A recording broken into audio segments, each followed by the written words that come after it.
আপনি কি without grammar English শিখতে চান? তাহলে এই ভিডিওটা আপনার জন্য। আমরা অনেকেই মনে করি ইংলিশ শিখতে হলে আগে আমাদেরকে প্রচুর পরিমাণে ইংলিশ রুল জানতে হবে। বাট থিঙ্ক অ্যাবাউট ইট, আমরা যখন বাংলা শিখেছি তখন কি আদৌ আমরা কোনো ব্যাকরণ সম্পর্কে জানতাম?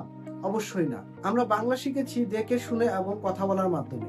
ঠিক একইভাবে আমরা ইংরেজি শিখতে পারি মাত্র 3টে হ্যাবিট ফলো করে। Habit number 1, listening. English movie, YouTube video বা আমরা পডকাস্ট দেখতে পারি। প্রথম সবকিছু না বুঝলেও ধীরে ধীরে ইমপ্রুভ হবে। Habit number 2, reading. Short story, article বা বিভিন্ন ধরনের পোস্ট পড়তে পারি। এর মাধ্যমে আমাদের ভোকাবুলারি স্ট্রং হবে এবং কি আমরা বিভিন্ন ধরনের সেন্টেন্স স্ট্রাকচার সম্পর্কে জানতে পারবো।